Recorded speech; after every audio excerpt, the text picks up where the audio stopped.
Es ilegal comprar una sustancia que es legal tener. Esa es una contradicción insalvable. Entonces, ¿qué nivel de hipocresía seguimos teniendo con una planta como la marihuana? Dejarla en un mercado negro, en un mercado ilegal, cuando una sustancia que es mucho peor que ella, si está regulada y normalizada, pues básicamente está en el pleno abuso de poder. Esa es la realidad. Y hay que denunciarlos. Y que en el último debate nos haya faltado un voto para aprobarlo, un voto nos faltó para aprobarlo, eso sí es doloroso. Una tradición que está basada en la tortura de un ser sintiente tiene que estar proscrita en el mundo entero. Eso no puede considerarse una tradición cultural. ¿Cadena perpetua para violadores de niños? No, ¿Por qué? porque eso no soluciona ningún problema. Yo no me sueño eso y creo que aquel que se lo sueñe debería quedar proscrito de la presidencia de la República, porque no hay nada peor que un presidente lleno de ambiciones de poder. Hola Colombia, mi nombre es Pedro León Escobar, soy abogado penalista, litigante desde hace más de 10 años, soy un aficionado de la política colombiana y sobre todo un amante de la actualidad nacional. Hola mi gente, ¿cómo están? Mi nombre es Juan David, pero aquí en este parche me conocen como Rusi.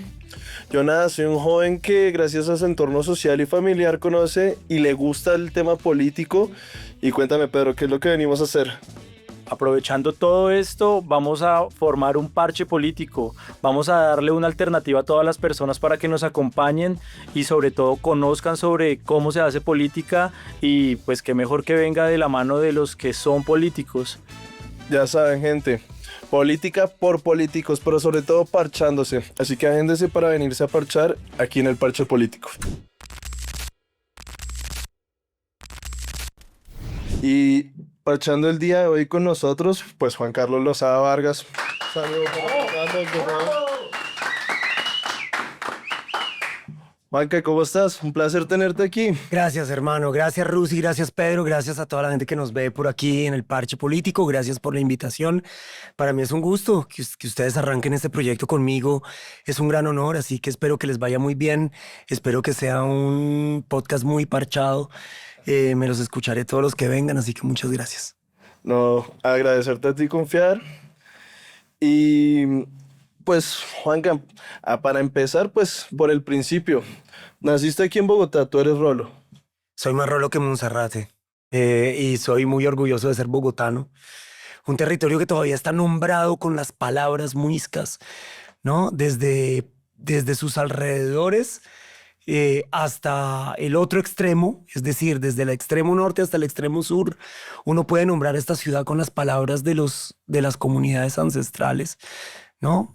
Cajicá, Zipaquirá, Chía, Suba, Engativá, Kennedy, que se llamaba en lengua muisca Techo, pasando por Usme, y así sucesivamente. Este es un territorio todo nombrado con las palabras de sus pobladores ancestrales.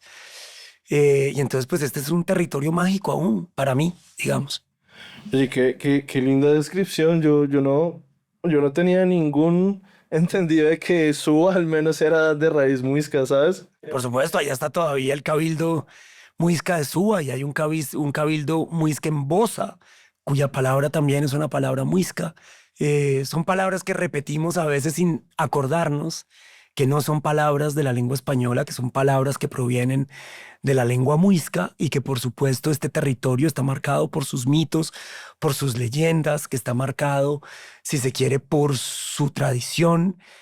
Un territorio que los españoles posiblemente no entendieron suficientemente y fíjense, por eso construimos encima de un humedal, construimos encima de un lago. Esas son las particularidades de esta ciudad. Y desde entonces, cuando uno retrasa la historia de Bogotá a esa Bogotá indígena y empieza a ver cómo empezó a poblarse después de la conquista y cómo terminó convirtiéndose en la capital de la República, pues es hermoso conocer desde esa perspectiva un territorio y una ciudad con la que uno tiene ese arraigo. Uy, para alguien como yo que no conoce mucho de la historia de Bogotá, me acabas de dejar, parce, toca sentirse más orgulloso de ser bogotano. Yo no tenía ni idea de todo lo mágico que es ser bogotano. Yo ahora entiendo por qué 3 veces representante a la Cámara de Bogotá. O sea, es que la pasión que le imprimes a conocer la historia de esto, pues da para que la gente también sienta eso y se anime a apoyarte en todos los proyectos que tú emprendes. Pues mira, Bogotá es una ciudad que tiene tantas historias no contadas o no suficientemente conocidas.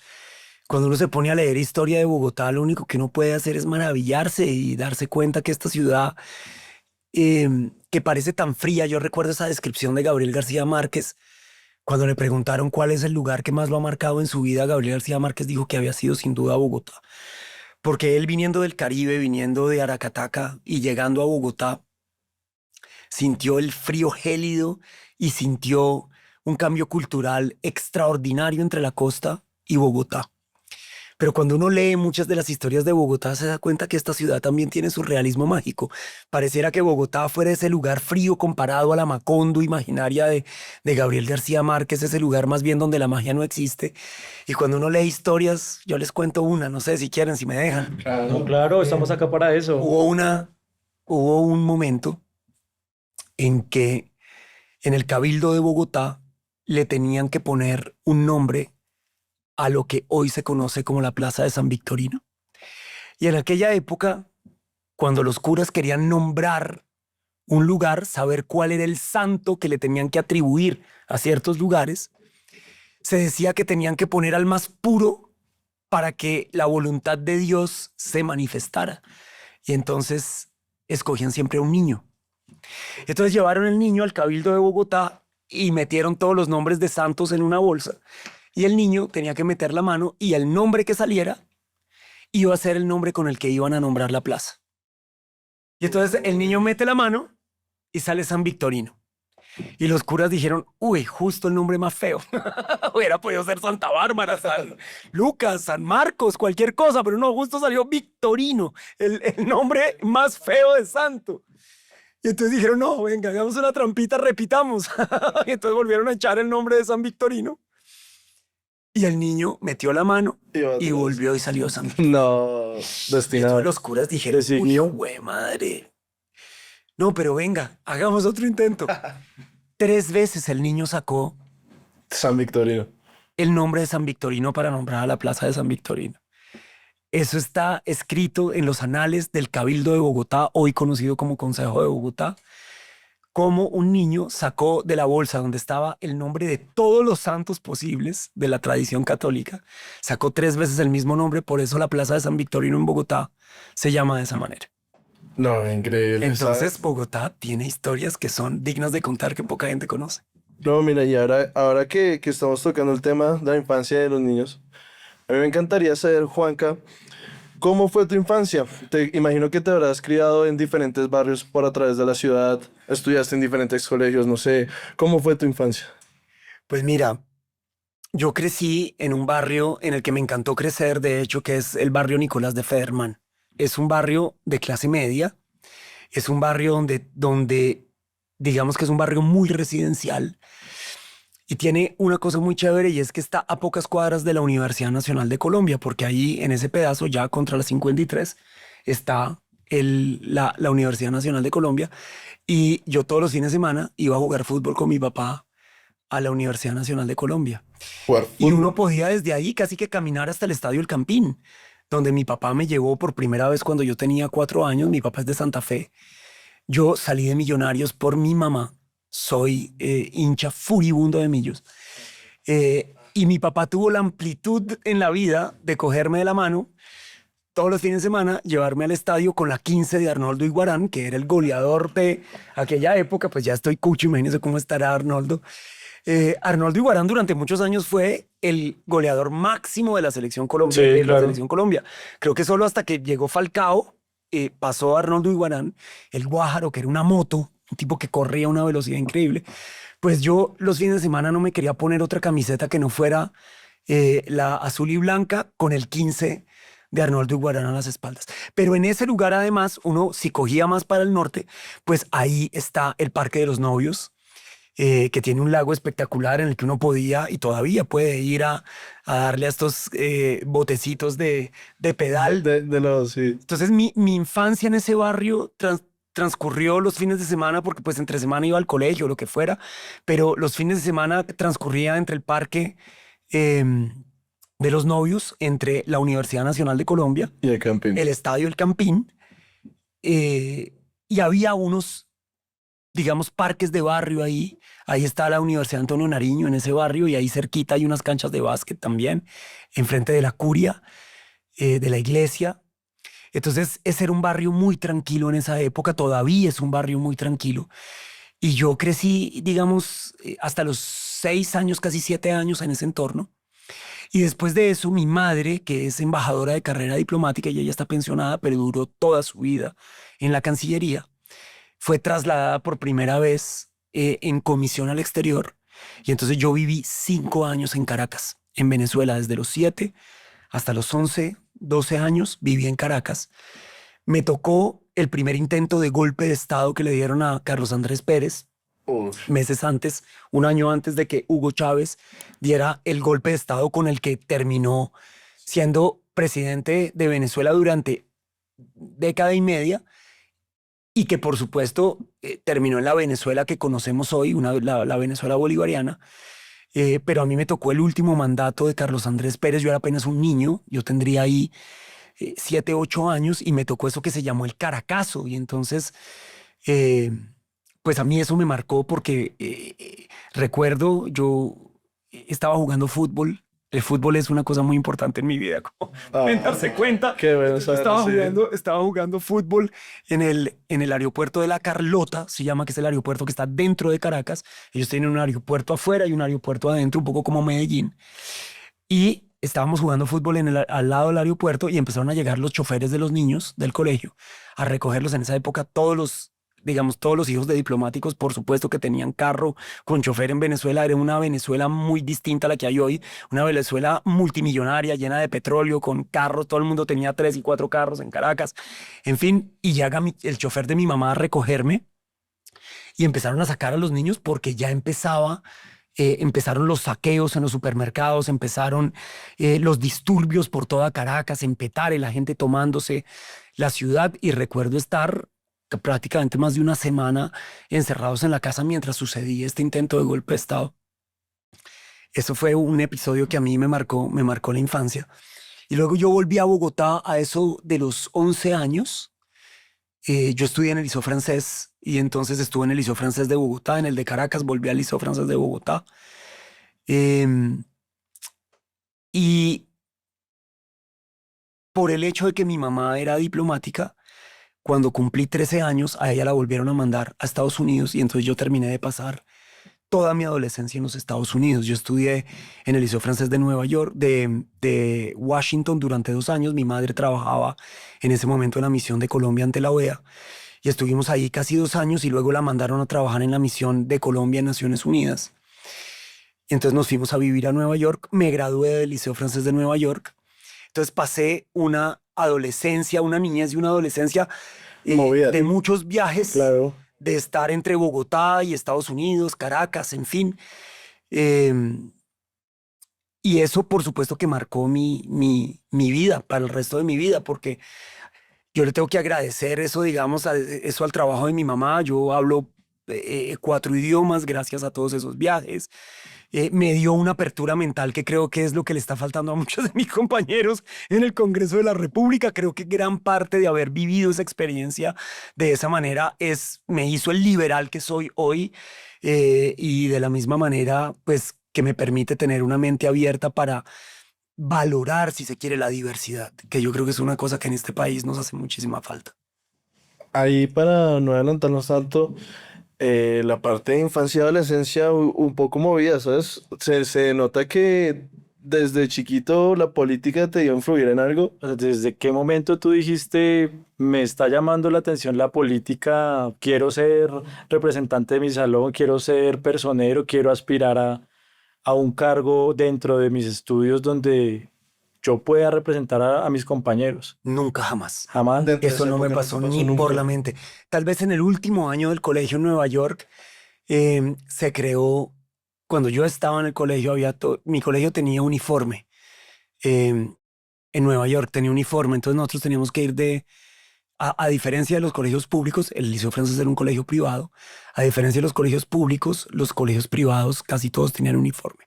Y casi todos tenían uniforme por una razón esencial. Y es que las diferencias sociales en los colegios privados eran muy notorias. El colegio en el que yo estaba tenía 56 nacionalidades distintas porque muchos de los diplomáticos de la África francófona metían a sus hijos al Liceo Francés. Pero por supuesto no era comparable mis compañeros que venían de Djibouti o de Gabón o de Zaire o de la República del Congo o del Magreb marroquí, tunecino, todos francófonos, a los compañeros que tenían mucha plata, eh, los franceses, los americanos que estaban en el colegio y demás.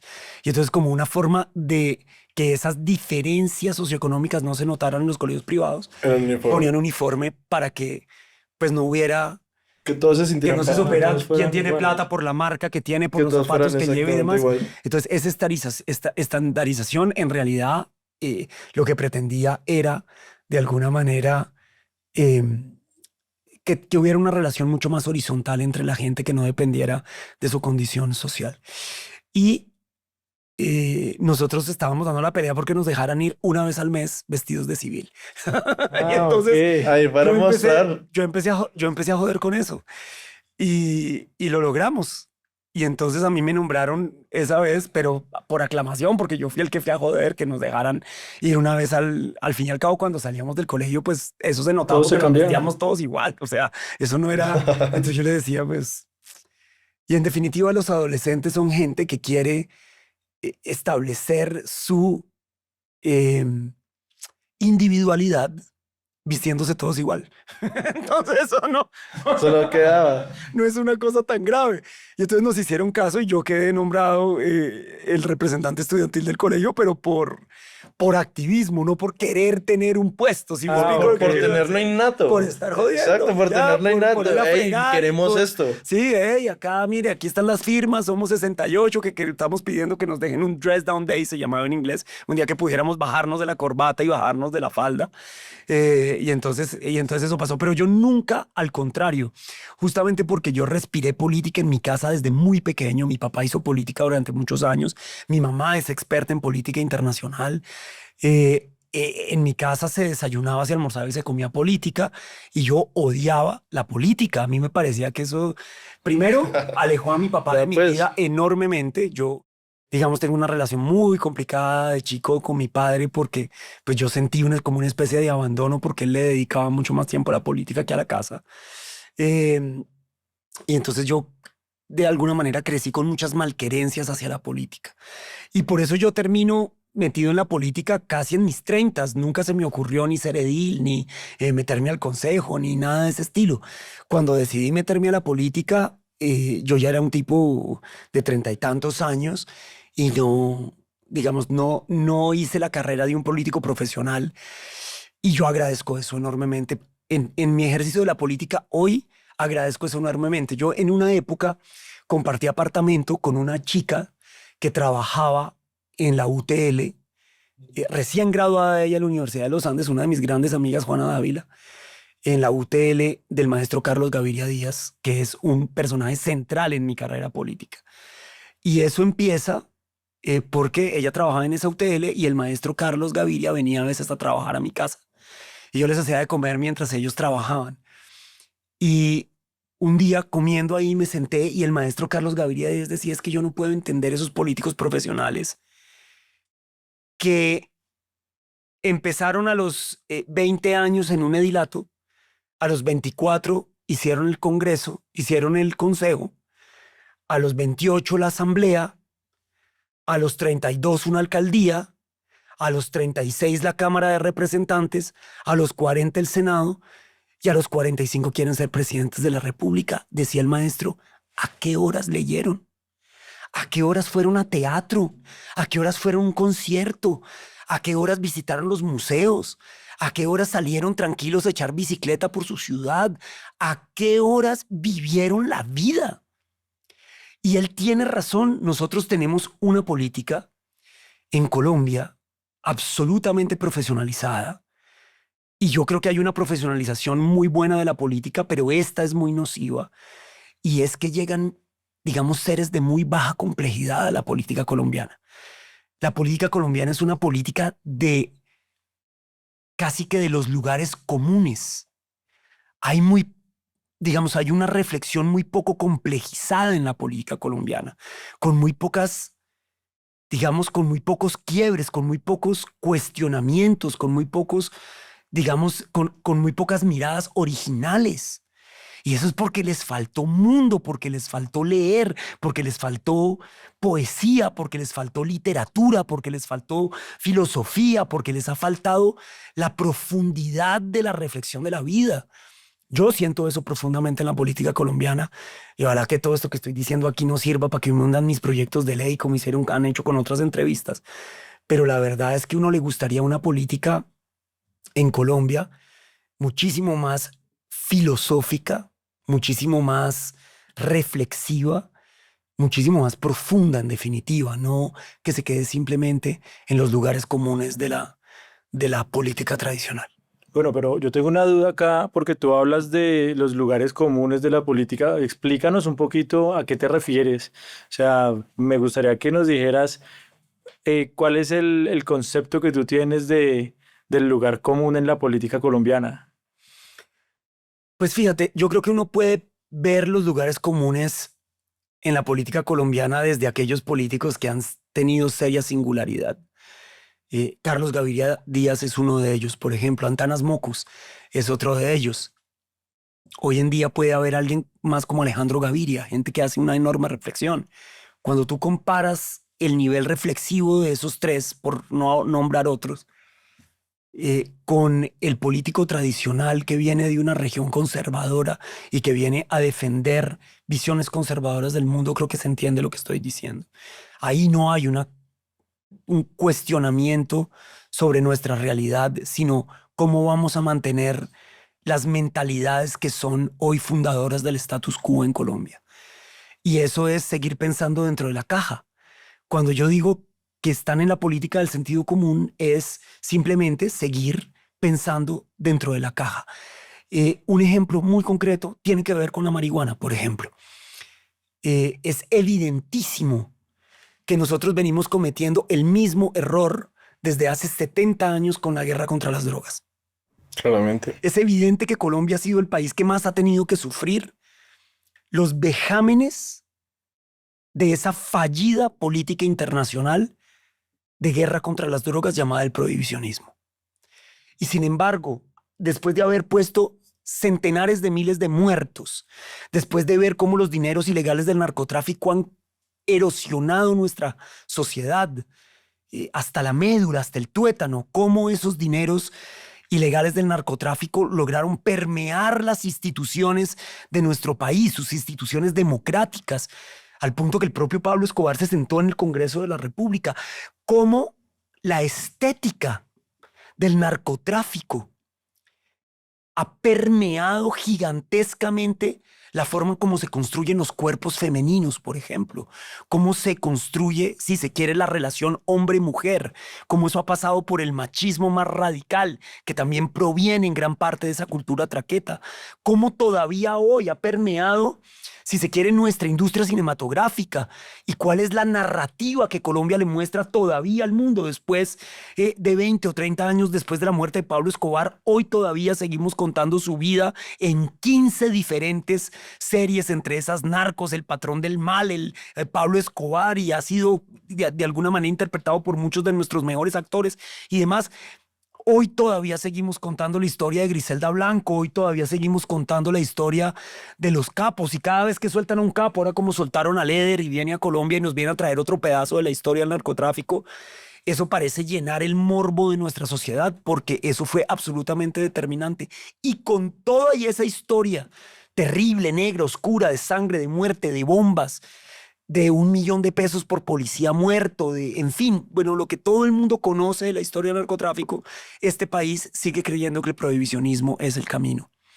y le cuesta tanto tener una reflexión más compleja sobre este asunto, una reflexión que sea capaz de atender a la evidencia científica internacional, a las experiencias que hay en otros países sobre esta materia. La reflexión compleja le molesta profundamente a la política colombiana. Yo creo que eso es pues una pérdida de oportunidad muy grande. Ahí sí, yo quiero hacer como que abarquemos un poco el tema, porque es que aparte de que vamos a conocer a Juan Carlos, la persona, y nos ha contado todo el tema de su trayectoria, ya estamos abarcando el tema político. Ya Entonces de estamos pronto avanzando. saltarnos un poquito como Lo que lo ya que llevamos. habíamos visto y hablar bien. Quiero que nos expliques todo lo del tema de las normas sobre el uso de cannabis de manera responsable, de manera adulta, porque tú nos estás diciendo que hay una política nacional que se ha venido planteando desde hace rato, pero pues qué mejor que seas tú el que nos explique cuál es esa alternativa desde la Cámara de Representantes. Pues mira, con todo y que yo hago esta crítica, digamos, centrada en una política demasiado conservadora en Colombia, hay que decir que en el tema de las drogas, Colombia ha sido un país tremendamente liberal y pionero. Desde el año, digamos, quienes resisten a esa visión liberal en realidad son los políticos profesionales a los que yo me refiero, que tienen una muy baja complejidad, para mi gusto. Pero la cosa es así. En el año de 1986 se expidió la Ley 30, que es el Estatuto de Estupefacientes de nuestro país. En ese estatuto se permitía desde el año de 1986. Esto acaba de suceder, lo que nosotros hicimos en el 86 es lo que acaba de aprobar Alemania en el año 2024. Estamos cumpliendo un año del piloto de cannabis alemán. Nosotros esto lo hicimos en el año 86. Casi Son 39 40 años. En el año de 1986 en Colombia se permite el porte y el consumo de la dosis mínima. ¿En qué año, discúlpame? Año 86. ¿En el 86? Y esa ley no solamente estableció el porte y el consumo de la dosis mínima, estableció una cosa que para los consumidores de marihuana en Colombia es el tesoro más preciado. Estableció el autocultivo de hasta 20 plantas por persona. Hoy, digamos, en la regulación uruguaya, que va a cumplir 10 años, es decir, 20 y tantos años después de la colombiana, se permiten hasta 6 plantas. En Holanda se permiten hasta 5 plantas. Y así, en Colombia se permiten 20 plantas por persona de autocultivo desde el año 1986. Eso no se le, hoy, en esa época no se le ocurría eso a nadie. El tema es que desde esa época en Colombia es legal portar, consumir y cultivar. Y esa norma fue demandada. Y en el año de 1993, con sentencia C-221 del maestro Carlos Gaviria Díaz. Por eso digo que en mi carrera política Carlos Gaviria Díaz es un personaje central porque es una inspiración gigantesca. En esa sentencia el maestro dice esa norma es constitucional y es constitucional porque garantiza un derecho fundamental que es el derecho al libre desarrollo de la personalidad. Y el Estado no tiene el derecho a meterse en la decisión intimísima de un ser humano de querer experimentar con las sustancias. Por esa razón, para los mayores de edad en Colombia, quienes tienen libre albedrío y quienes tienen la capacidad de decidir en libertad cuál es el camino que quieren tomar para su vida personal, en esa sentencia C-221 el maestro Carlos Gaviria Díaz declara la dosis personal constitucional en Colombia. Y desde ese momento arranca una pelea de los sectores más reaccionarios y conservadores del país que terminan materializándose en el año 2009 con un acto legislativo, una reforma a la Constitución, porque ellos interpretaron si esto está soportado en una sentencia de la Corte Constitucional que entra a ser parte integral de la Constitución Nacional, es en la Constitución donde le tenemos que hacer frente a esta línea jurisprudencial. Y entonces en el gobierno más reaccionario que ha tenido Colombia en el siglo XXI, el expresidente Álvaro Uribe Vélez incluye en el artículo 49 de la Constitución la prohibición expresa del porte y el consumo de sustancias psicoactivas. Por supuesto, la Corte Constitucional tiene que hacer revisión de ese acto legislativo cuando lo hace, dice el presidente Uribe metió eso en un artículo de salud, luego se está refiriendo a temas de salud, por lo cual nuestra sentencia sigue vigente. Por eso hoy en Colombia hay una contradicción radical en la propia Constitución Nacional. Hay una sentencia de la Corte Constitucional que, según la Corte, sigue vigente, que habilita el porte y el consumo de sustancias psicoactivas en Colombia, y un artículo de la Constitución que contradice esa línea jurisprudencial, porque la tensión que hay con el tema del uso de sustancias en Colombia está entre la rama judicial, que ha defendido, no solamente ha sido la Corte Constitucional, es la rama judicial completa, ha defendido esa visión garantista, versus una política retrógrada y retardataria que ha tratado de tumbar esa visión más liberal del consumo de drogas. ¿Por qué digo que ha sido toda la rama y no solamente la Corte Constitucional? Porque hay sentencias también de los otros dos altos tribunales de Colombia, tanto el Consejo de Estado como la Corte Suprema de Justicia, que avalan lo que ha dicho la Corte Constitucional. En primera instancia, la Corte Suprema de Justicia sacó una sentencia que crea la dosis de aprovisionamiento, ya no solamente la dosis personal, sino que dice: nuestro sistema tiene una contradicción insalvable, que es lo que yo pretendo reformar. Y es que los colombianos tienen derecho al porte, al consumo y hasta el autocultivo de 20 plantas de esta sustancia, pero no tienen derecho a adquirirla de manera legal. Es ilegal comprarla o venderla. Es ilegal comprar una sustancia que es legal tener. Esa es una contradicción insalvable. Entonces los consumidores que no están en el autocultivo se ven obligados a recurrir a redes delictivas para obtener una sustancia legal. Y entonces dice la Corte: ¿cómo vamos nosotros a mantener los 20 gramos de marihuana de la dosis personal? Eso obliga a los consumidores a ir de manera recurrente a las redes ilegales, poniendo en riesgo su vida, entrando en redes delictivas para tener esta sustancia. Por lo tanto, pueden ir y comprar más que la dosis personal. Eso se llama la dosis de aprovisionamiento. Voy y para aprovisionarme puedo comprar 100 gramos en vez de comprar 20 gramos y de esa manera no tener que volver de manera recurrente a las redes ilegales. Y eso está en una sentencia de la Corte Suprema de Justicia de Colombia. Y luego, cuando Iván Duque pretendió pretendió a través de un decreto presidencial permitirle a la fuerza pública incautar la dosis mínima cuando estuviera en la vía pública, el Consejo de Estado le dijo: señor, eso es absolutamente ilegal. Es legal el porte de la dosis mínima en el espacio público, y tumbó ese decreto. Entonces ahí ya hay 3 sentencias: una de la Corte Constitucional, una de la Corte Suprema de Justicia, una del Consejo de Estado, que avalan esa línea jurisprudencial del maestro Carlos Gaviria Díaz, en contravía de lo que han pretendido hacer políticos como Álvaro Uribe Vélez y como Iván Duque, que es una visión retardataria, conservadora de la utilización de las drogas, y que por supuesto pues es plenamente la visión prohibicionista, la visión de la guerra y de la lucha contra las drogas, que no nos ha dejado sino muerte, tristeza, desolación, corrupción, cuando perfectamente podríamos regular un mercado, quitárselo de las manos a quienes lo tienen hoy, que son los traquetos. Ellos son los principales beneficiarios de un sistema de ilegalidad en el mercado de las drogas. Ellos son los que se están quedando con la plata. Ellos son los que no le están dejando tributos a la nación, y que por supuesto han controlado la financiación de la guerra en Colombia. Es que el combustible de los cientos de miles de muertos que ha dejado el conflicto en Colombia sigue siendo la ilegalidad de las drogas.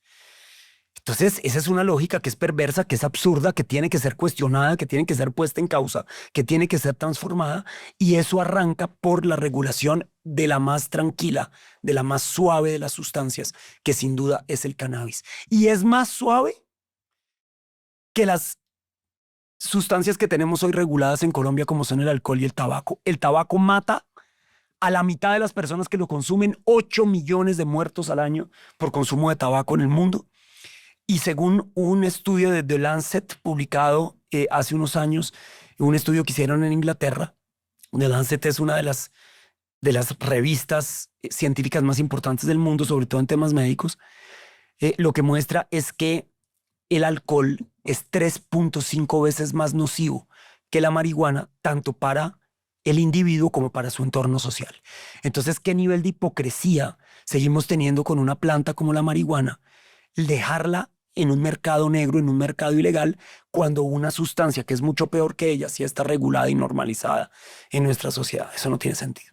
Pero, francamente, te pregunto una cosa ahí, entre términos técnicos, yo sé que Pedro entendió todas las cosas de, hay un decreto acá y eso, pero por lo que yo entendí más o menos es que hay una guerra donde en un momento se permitía, en otro la quisieron no permitir y ahorita no se permite, pero es que, digamos, yo salgo a la calle y me quiero fumar un porrito, ¿es legal? Yo puedo tenerla, o sea, si un policía, yo voy caminando y un policía solo me dice, no, dame tu cédula para ver lo que normalmente hacen y me encuentra marihuana. Normalmente pues hay una multa, a mí me ha pasado así. ¿Eso debe ser así o no debería? ¿O yo tengo un acceso a donde poder fumar? Porque a mí me han multado hasta por solo portarla. Lo que muestran las estadísticas que nos ha presentado una ONG como Temblores es que el 90% de los comparendos se dan por porte de marihuana y el 90% de esos comparendos han sido puestos por cantidades inferiores a la dosis personal. Entonces lo que está haciendo la policía es claramente un abuso. Eso no se llama de otra manera.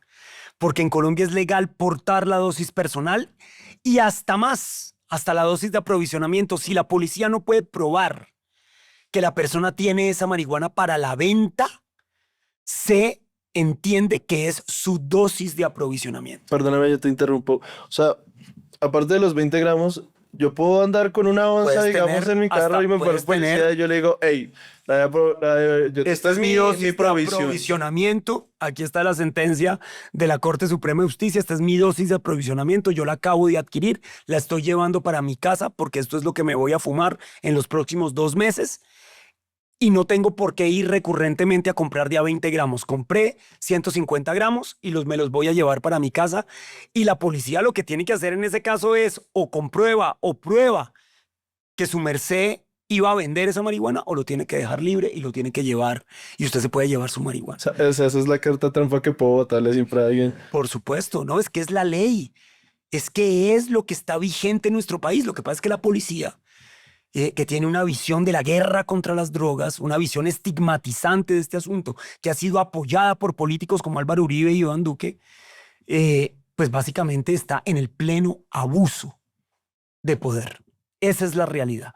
Y hay que denunciarlos. Y aquí estoy yo, los que me quieran hacer llegar casos de abuso policial por comparendos absolutamente autoritarios y que no tienen sentido bajo lo que aquí estoy contando, háganme llegar las denuncias que nosotros se las hacemos llegar a la Policía Nacional, porque en Colombia lo que hay es abuso de autoridad permanente por parte de la fuerza pública. Eso no es aceptable en una democracia donde las reglas están dictadas tanto por el Congreso de la República como por las altas cortes, y hay sendas sentencias, repito, no solamente de la Corte Constitucional, sino de la Corte Suprema del Consejo de Estado, que avalan lo que aquí estoy diciendo. Tú dices que Colombia es pionero en todo el manejo de la normatividad con respecto al uso del cannabis. Pero entonces, desde hace 39 años ahorita, ya tiene que haber también otros países que han seguido como ese modelo. ¿A ellos cómo les ha ido? Porque es que la aceptación como tal del uso de cannabis y la legalización del cannabis abre un mercado, y no solo eso, también como sociedad estamos listos para legalizar el uso del cannabis. ¿Y qué otras puertas se pueden abrir? Lo que tú dices, a otras sustancias. Entonces, ¿qué tipo de sustancias es lo que vamos a abrirle la puerta? No estamos legalizando el consumo de drogas. En Colombia es legal el consumo de drogas porque no solamente hay dosis personal para el cannabis, sino también para cocaína, por ejemplo. Sí. Está en la sentencia del 2021. Para el porte y el consumo. Por supuesto, de las sustancias. Entonces, en Colombia es legal el consumo de drogas desde el año 1986. Nosotros no estamos legalizando esto. Nosotros lo que estamos es permitiendo que haya un mercado legal. Porque hoy es legal, pero tenemos un mercado ilegal. Es contrario a lo que le pasa a Holanda. En Holanda es legal la comercialización del cannabis, pero toda la cadena de producción de ahí para atrás es ilegal. ¿Ustedes sabían eso?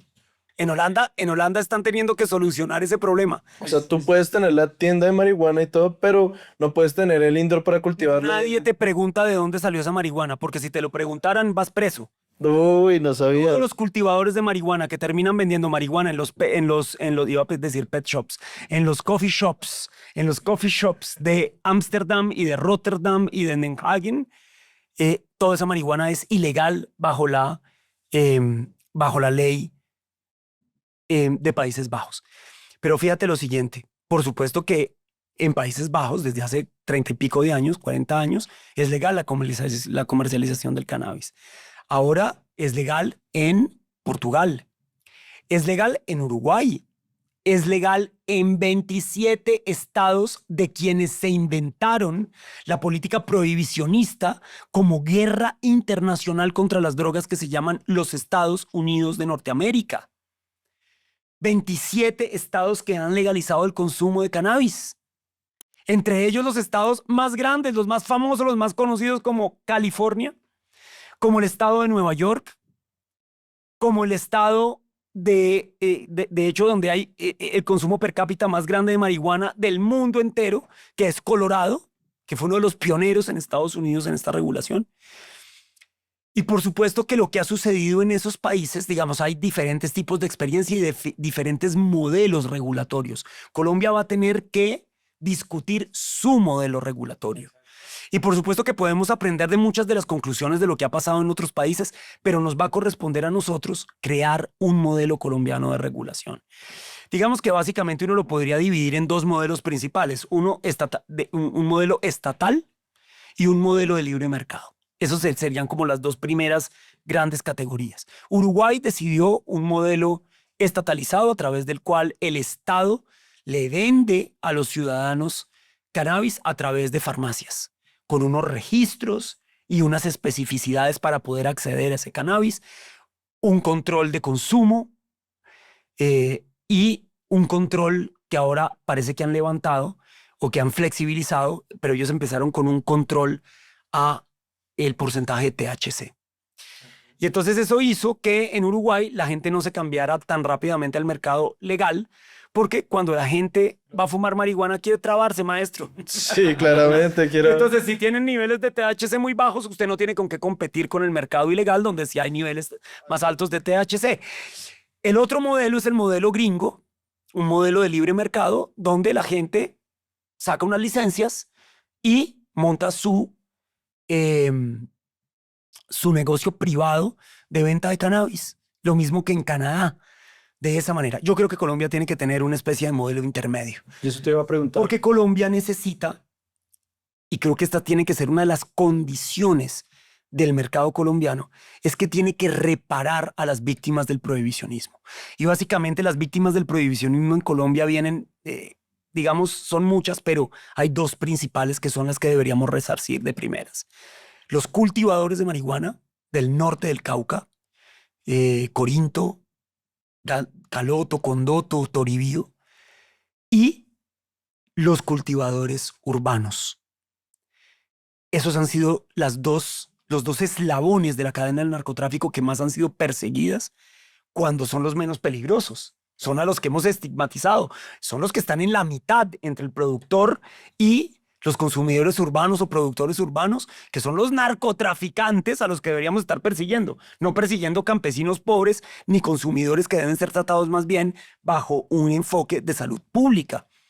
Entonces Colombia va a tener que tener un sistema que equilibre la cancha para todo el mundo, que le permita, como no se permitió en el mercado medicinal, a esas poblaciones que están en medio de la guerra y de la violencia en Colombia, que han sido las más estigmatizadas y las más perseguidas por cuenta de una fallida política internacional de drogas, a quienes ese mercado tiene que dar las oportunidades y poder resarcir el daño que ha hecho la guerra contra las drogas. Esa es mi posición. Me gustaría también que le cuentes a las personas tú qué posición tienes frente a la presentación de esa ley. Tú eres el ponente de ese proyecto de ley. ¿Cómo le ha ido? ¿Ya lo aceptaron? Porque el uso de cannabis adulto, pues es lo que tú nos estás comentando ahorita, y pues este parche político es para hablar justamente de eso, de las cosas que muchas veces no entendemos, técnicas y qué mejor que tú nos expliques ese punto. Pues mira, no lo hemos logrado. Yo lo he presentado creo que ya 6 o 7 veces. Hubo una que es el dolor de mi vida. Se cayó lo último, ¿verdad? Se cayó en el último debate. Esto necesita una reforma a la Constitución. Entonces, para los que nos ven, cuando uno va a presentar un proyecto en el Congreso, hay varios tipos de leyes. Y uno de esos proyectos que uno puede presentar en el Congreso es una reforma a la Constitución misma, no a una ley, sino a la Constitución. Cuando uno reforma una ley, se requieren 4 debates. 2 en Cámara, 2 en Senado. Pero cuando uno va a reformar la Constitución, se requieren 8 debates, ¿no? 4 en Senado y 4 en Cámara. La segunda ronda de los actos legislativos requieren de mayoría calificada, ya no se puede por mayoría simple. Entonces se necesitan un número mayor de votos, para explicarlo de manera fácil.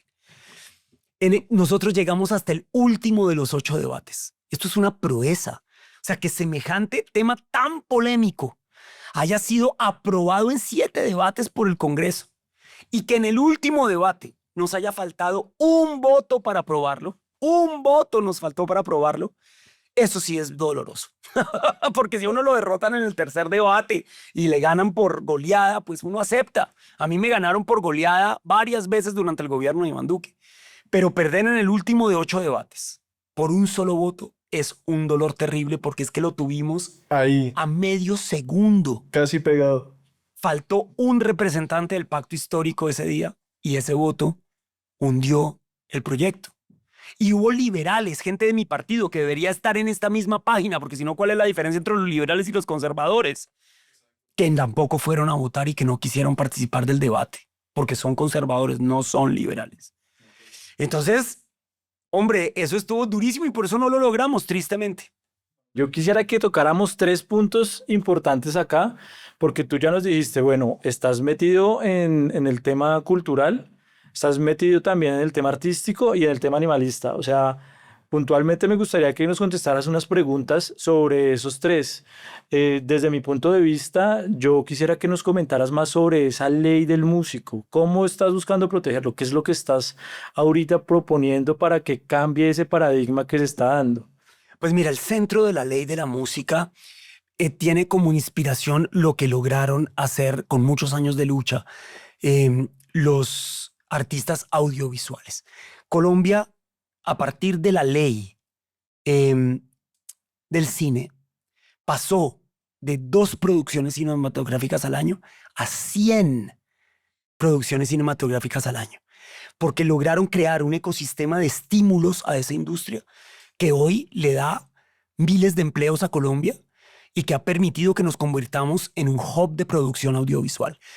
Vean cuántas series de Netflix, no solamente colombianas, sino extranjeras, se filman en Colombia gracias a las puertas que abrió la ley del cine. Y ellos lo que lograron fue crear un fondo y dar unos beneficios a quienes quisieran venir a filmar en Colombia.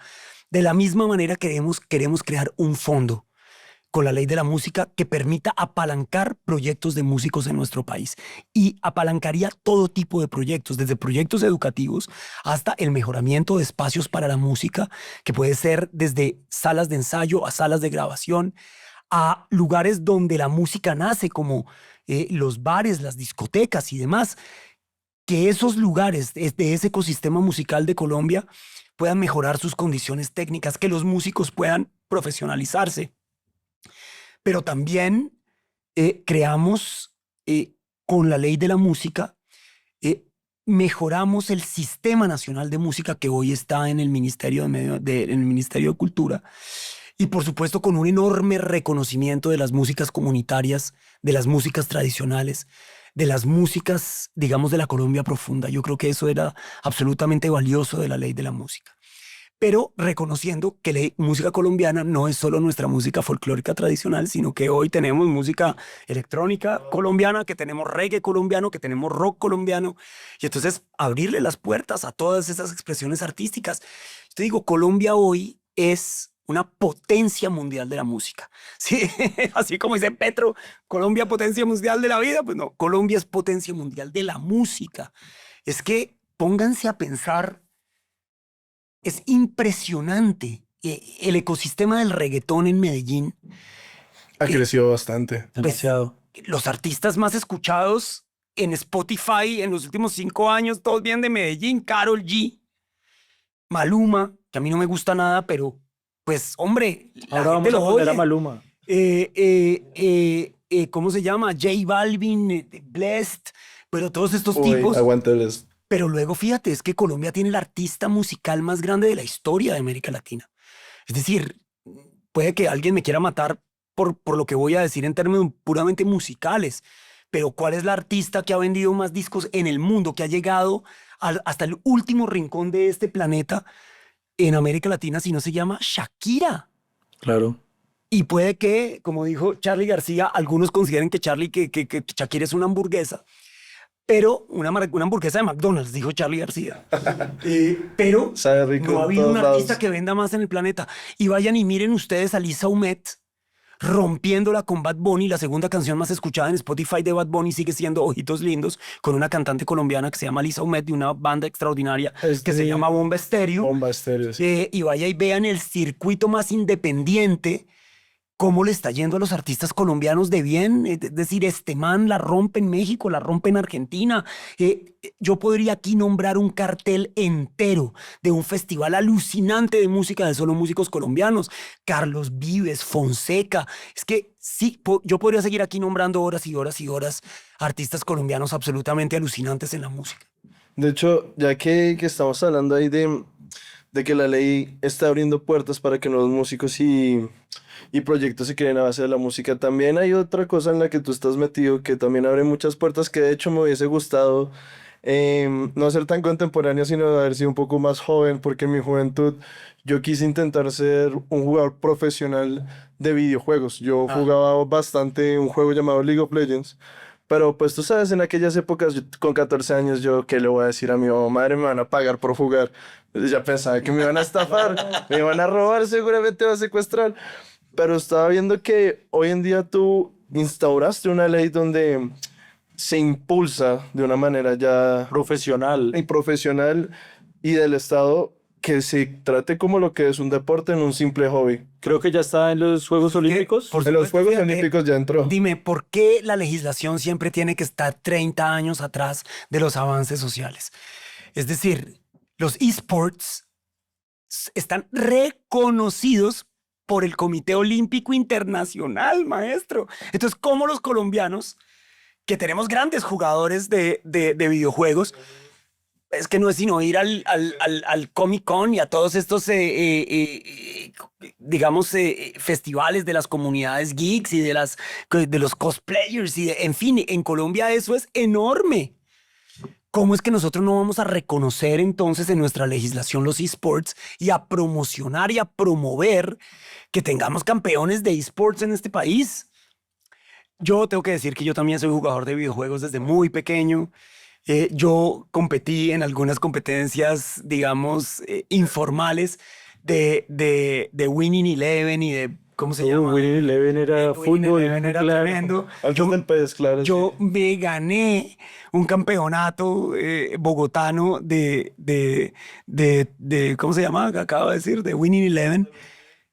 Hermano, cuando yo vi ese reconocimiento, y hay que hacerle además aquí el reconocimiento a quien llevaba ese proyecto en mi UTL, que era el gran Arturo Cortés, cuando me dicen, oiga, ¿por qué no hacemos esto? Yo dije, pero de una, me parece que es espectacular. Y por supuesto que este es un comienzo. Esa ley la vamos a tener que ir fortaleciendo con el tiempo, como todo en la vida. Las leyes están para cambiar porque en definitiva el mundo cambia y las leyes necesitan cambiar con él. Pero este es un gran comienzo, un reconocimiento del Estado colombiano a los esports, una promoción de esa actividad como una actividad olímpica, como una actividad profesional.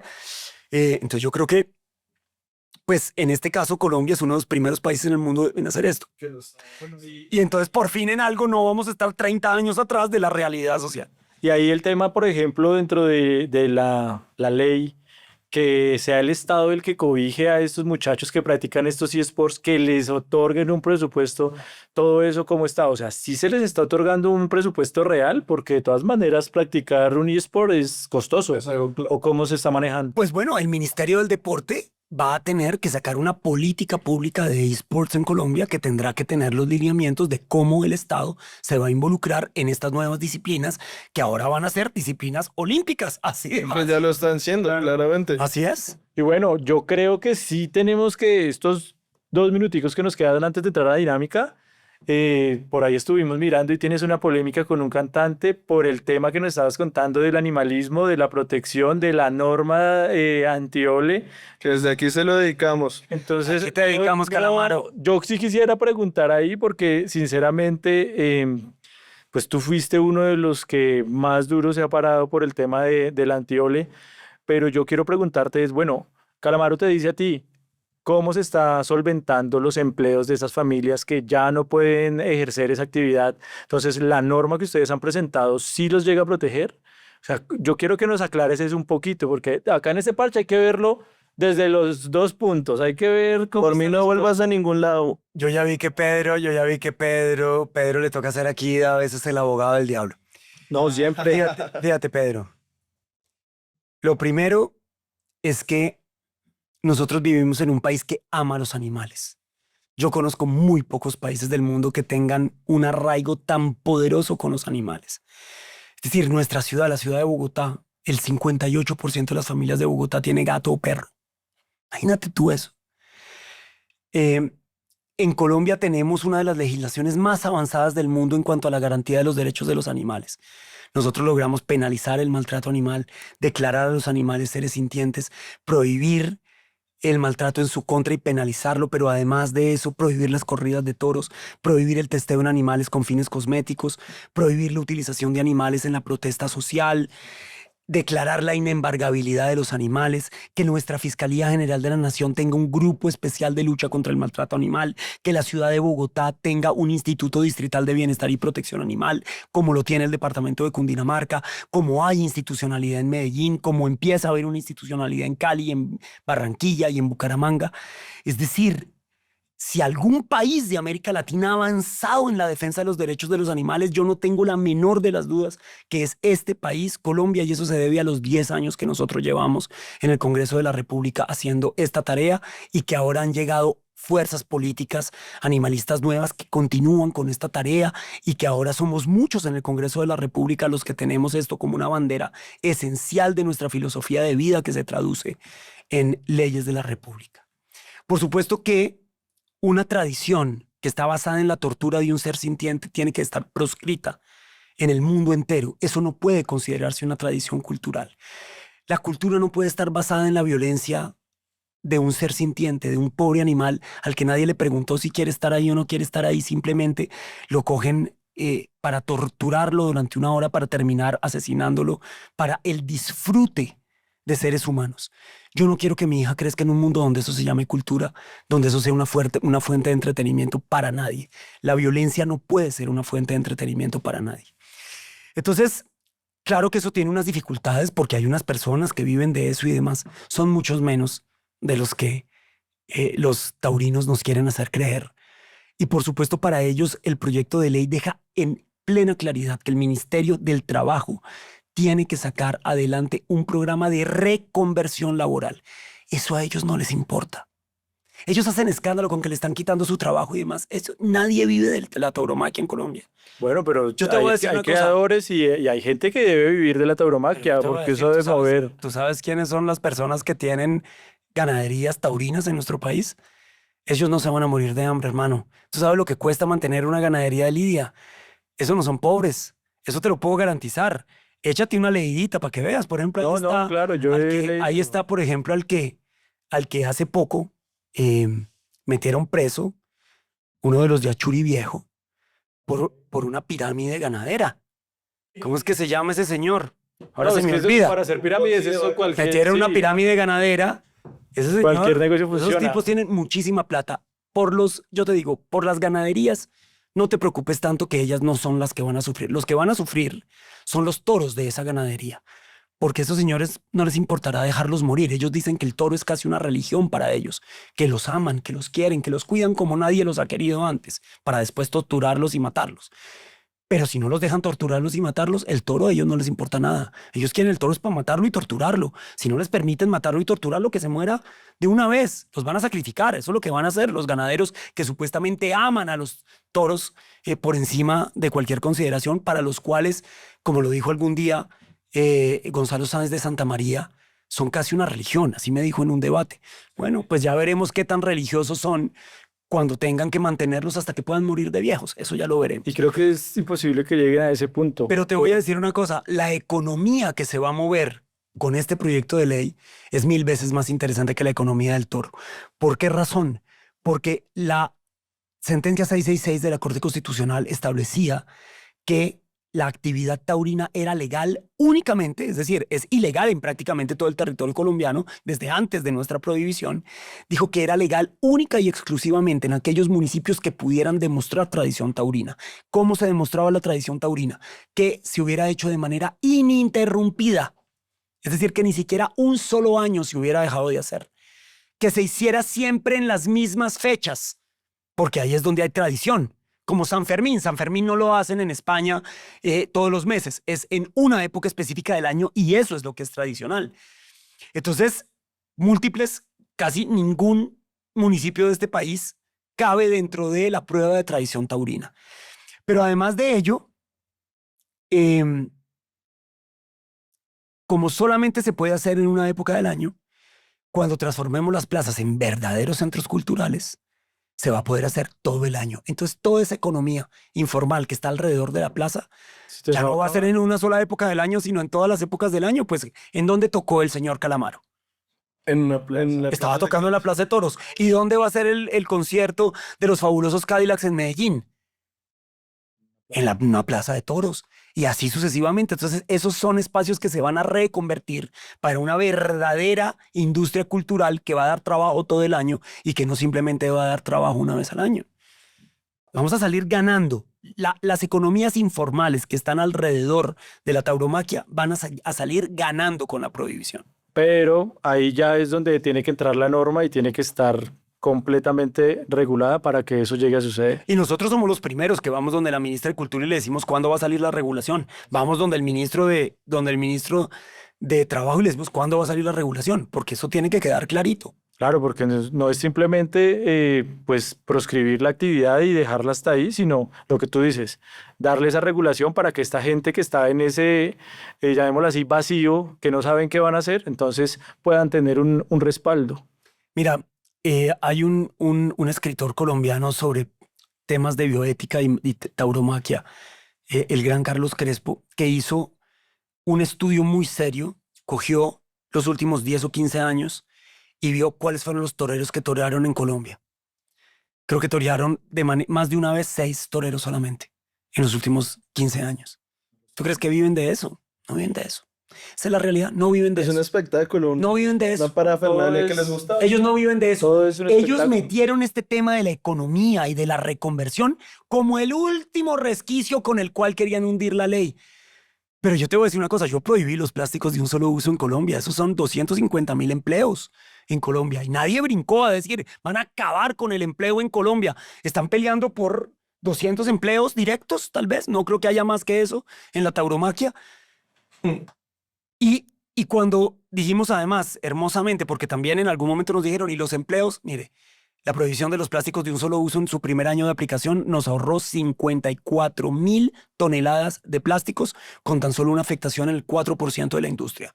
Entonces, si ahí no se acabaron los empleos y se acabó el mundo, tampoco se va a acabar el mundo porque hayamos prohibido la tauromaquia. Entonces, me parece que claro que hay que ayudar a quienes se quieran reconvertir, pero ya verás cómo van a ser esas estadísticas porque ellos no viven de eso.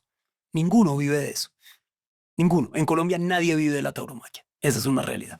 Muy bien. Hay que dejar de escuchar Calamaro, Pedro. Sí, no, pues, creo que entonces a Calamaro no lo vamos a escuchar más. Bueno, no sé, espero que mucha gente que compró la boleta de Calamaro pues simplemente no vaya en señal de protesta y si van, llévenle unos carteles, emberráquenlo.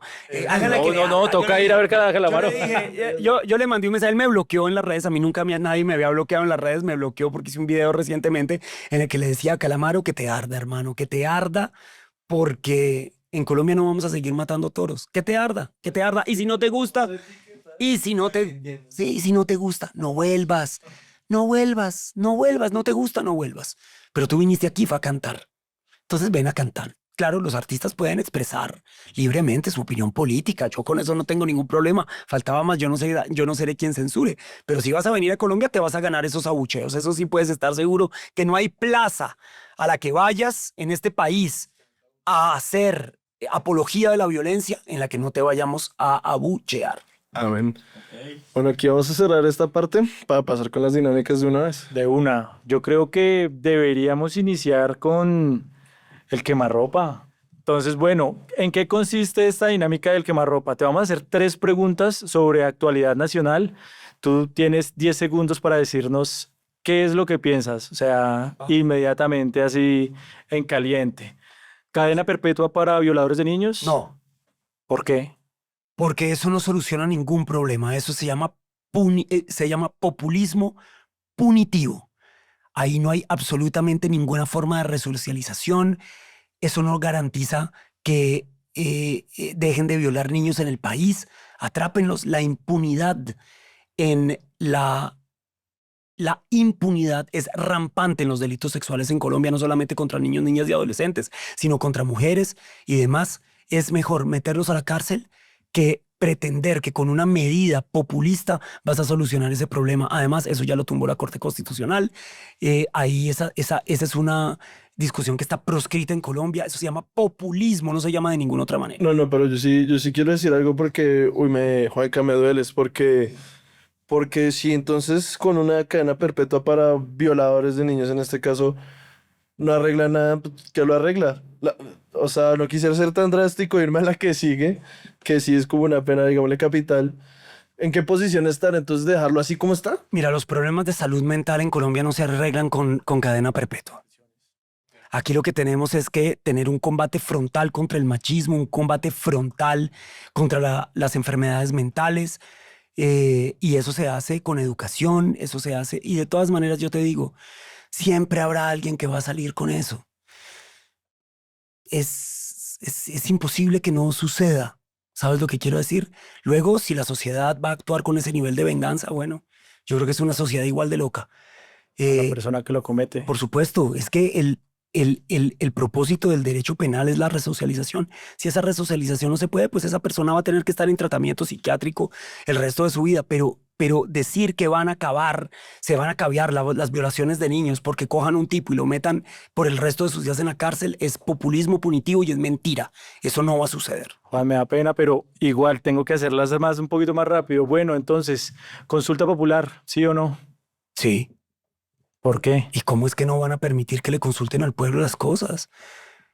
Los que quisieron hacer la consulta anticorrupción van a impedir que el presidente de la República, en su legítimo derecho de la utilización de un mecanismo constitucional, le pregunte al pueblo, aquel que se dice presidente de un partido liberal, garantista de los derechos de la Constitución Nacional, le va a impedir al presidente de la República que le haga una pregunta al pueblo. Eso es absurdo, eso no tiene ningún sentido. Claro que había que hacer la consulta popular. Ok, y la última, de las leyes que tú has presentado, ¿cuál meterías y quitarías una que exista en ese momento? Pues ojalá yo pudiera sacar la regulación del cannabis de uso adulto, eso me haría muy feliz, porque ese sí es un cambio en la negra historia del narcotráfico en Colombia. Y una ley mía que yo quitaría, si Tú pudiera, meterías, que tú meterías. esa metería yo. Sí, que tú saques una en Colombia que tú digas ahorita, no, es que el que metió... Esta no sirve. Esta no sirve para nada. No tuya, sino en general. Sí, en general. Esta ley, esta una ley ley, se una la ley inventaron. inservible. Uy, de esas hay un montón, pero recuerdo mientras estábamos en pandemia con la gente muriéndose de hambre en todos los rincones del país, banderas rojas en todos los tejados, mostrando cómo el 33% de las familias de Colombia no comía 3 veces al día, y un señor quería que debatiéramos la ley que vuelve patrimonio nacional el carriel. Juanca, entonces aquí vas a pasar al opinómetro, donde yo te voy a pasar en este momento unas imágenes. Y tú me vas a dar tu opinión más sincera. Aquí no me hables como el político, háblame como la persona. Hey, empezamos con esta. Ahí en sus casas van a tener la imagen en pantalla. Entonces empezamos con esta, Juan. ¡Ah! Partido Liberal desgavirizado. Eso es lo único que puedo decir. Desgavirizada. Renovación liberal inmediata. Así, 10 segundos, vamos con la siguiente. Vamos con la siguiente. Yo creo que Álvaro Uribe Vélez tiene que retirarse de la política, irse a descansar tranquilo. Ya le llegó su momento. ¿Cómo va su juicio? Bueno, es el juicio del año. Es el juicio del milenio en Colombia. Es el juicio del milenio. Sucedieron tantas cosas durante el gobierno de Álvaro Uribe que todavía siguen sin esclarecer, que yo creo que este país se merece la verdad. Quería hacerte una pregunta, ya que tú, pues, te la voy a mostrar. Dejen de comerse a los animales, por Dios, no más comida animal. Dejen de comerse a los animales. Háganlo por la Amazonía, háganlo por los animales, háganlo por lo que ustedes quieran, pero háganlo por salud. Van a llegar todos a una edad en la que el médico les va a decir que tienen que dejar la carne. Háganlo de una vez. Tenemos que tener un plato libre de violencia. Eso es muy importante en este mundo. Mr. Petrovsky, le está llegando también el momento de dejar la presidencia de la República. Le queda un año nada más.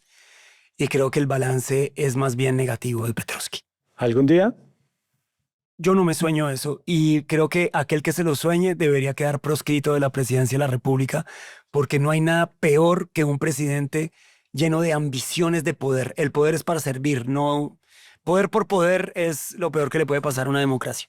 A mí no me gusta Karol G, no me gusta su música, no me gusta su parche, no me gustó su más 57. Buen Sí, perreíto, by the way. es la nueva diosa colombiana en el mundo entero.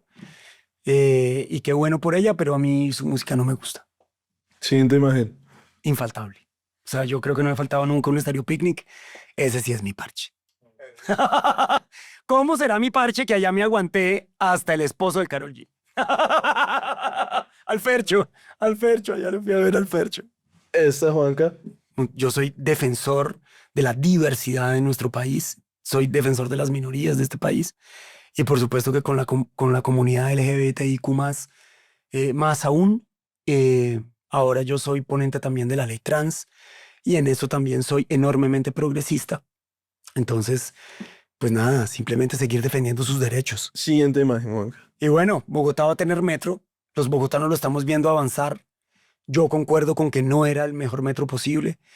Yo he visto muchos metros elevados y siempre he creído que el metro elevado no es la mejor opción para Bogotá. Pero echar para atrás es esperar otros 70 años y eso no puede pasarle a nuestra ciudad de ninguna manera. Así que adelante el metro y ojalá que las siguientes líneas todas sean líneas que sean subterráneas. El Gran James, eso no tiene ¿El más grande de comparación. Colombia? Bueno, ¿En la yo historia? no, para mí siempre seguirá siendo el referente de mi generación. Yo ya estoy cucho y por supuesto que para mí se llama Carlos el Pibe de Valderrama. Yo nunca vi un genio más grande en el fútbol colombiano. Yo nunca vi un man sacarse a 3 argentinos en una baldosa y humillarlos de esa manera, pero sin duda alguna James es el segundo. Ese gol contra Uruguay, yo creo que yo nunca lloré en un gol como ese día. Me puse a llorar mientras gritaba ese gol.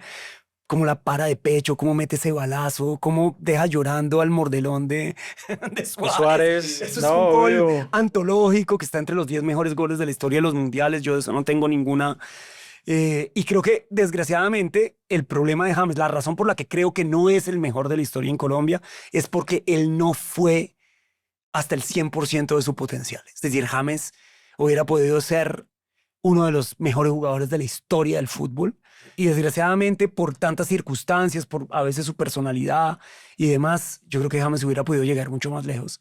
Y yo creo que en cambio el pibe fue quien abrió de alguna manera la puerta que todos los colombianos pudieran de alguna manera Salirse al exterior. salir al exterior. Y él era un jugador tan particular, con tantas limitaciones físicas, muchos más que las de Asprilla, que la de Rincón, que la de el Tren Valencia y demás. Él no era un tipo correlón físico como son de alguna manera los jugadores contemporáneos, pero de una inteligencia para jugar al fútbol que yo creo que este país nunca vio antes, ni después. A él sí le cabía toda la cancha en la cabeza. Él sabía en dónde estaba parado cada jugador. Así es. Entonces, Juan Carlos, Juan Carlos. sobre todo agradecerte por acompañarnos, por ser sincero, por abrir este espacio en tu tiempo y por escucharnos también, acompañarnos en este parche que es para hablar, ¿no? Exacto, no, cualquiera abre espacio en la agenda para ir a parchar un ratico. Sí, ¿no? Y con un buen cafecito que estuvo súper agradable. Ahí también avanzamos con que ya vamos entendiendo cómo es que se hacen las leyes en Colombia, para qué se hacen las leyes en Colombia, cómo se tienen que hacer.